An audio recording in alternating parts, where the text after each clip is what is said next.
Panay ang sigawan ng apat na Koreanong yan sa parking lot na ito sa BGC sa Taguig kaninang madaling araw. Nag-aambahan ng suntok ang lalaking nakaputing polo at ang Pero gusto ko lang munang sabihin kagad, good job, good job. Good job ang mga pulis dito at mga security guard. Hindi nila pinigilan.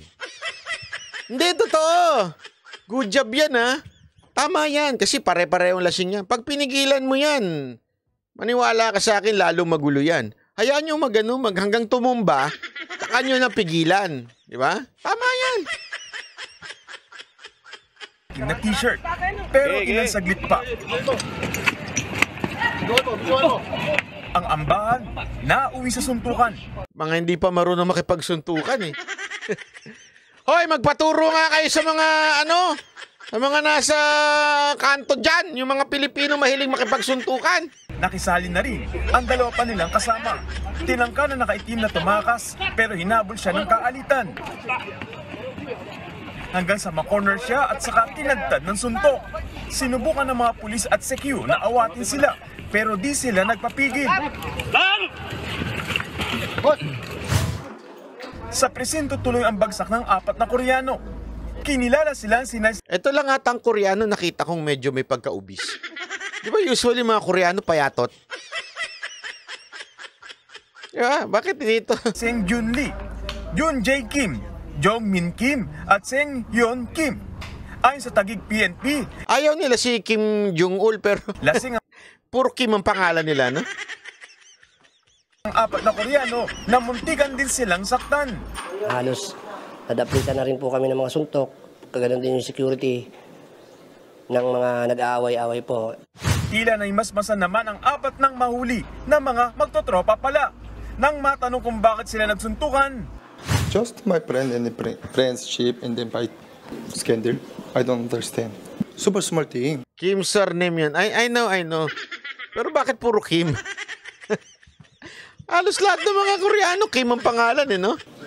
Sa ngayon, inaalam pa ng otoridad kung mga turista o nagtatrabaho sa lungsod ang apat.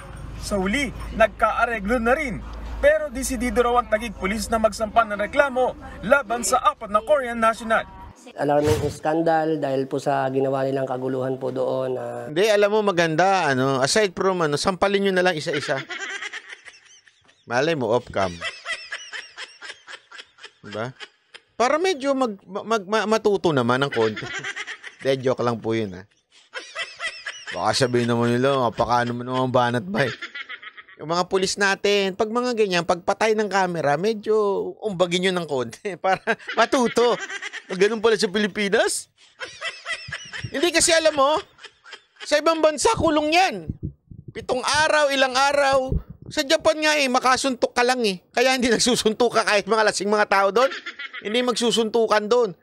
Kasi pag ikaw nagsuntukan kayo doon, nakadugo ka. Naka po, hindi ka lang 1 linggong kulong. As in, ang sabi nga nila, I think 12 days or 14 days. I'm not sure, ha. Pero ganong katagal na hindi ka pwedeng kumausap ng kahit na anong abogado. Pag-aaralan lang nila yung kaso mo muna. Ganong katagal. Sadya, ika nga eh. Sa atin, pustahan ko sa inyo, wala na yan sa kulungan, no? Hindi kasalanan ng pulis yun. Kasi yun ang batas sa atin. Hindi naman nila pwedeng i-hold dyan ng more than 24 hours. Kakasuhan naman yung pulis. Tama, mali. Kaya sa totoo lang, pangit niyang batas natin na yun eh. Yung hindi mo pwedeng i-hold ng 24 oras. Kailangan mong palayain pagka wala namang ano yan. Tapos yung alarm scandal, I think mga bailable lang naman yan eh.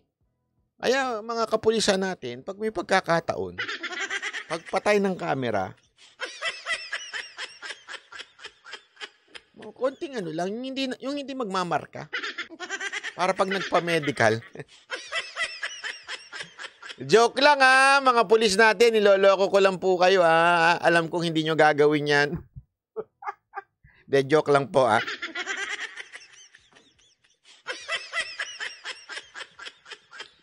Minsan kailangan ng di ba?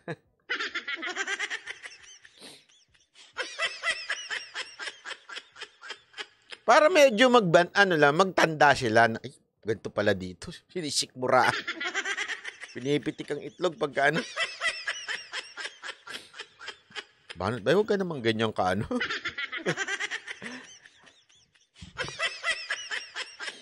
Yan ang ginagawa ni Bel Tulfo pag walang camera ng...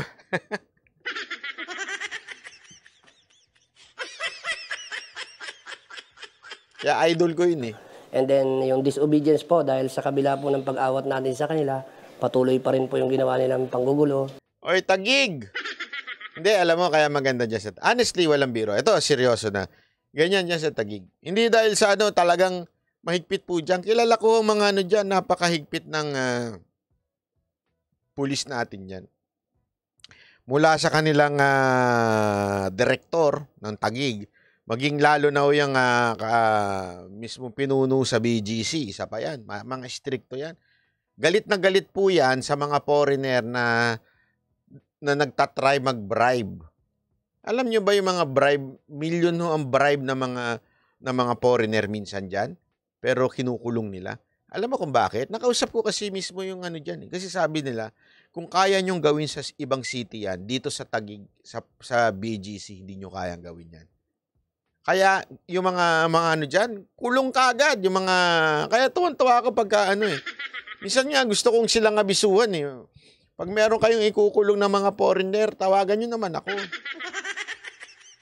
Tapos patayin nyo yung mga camera.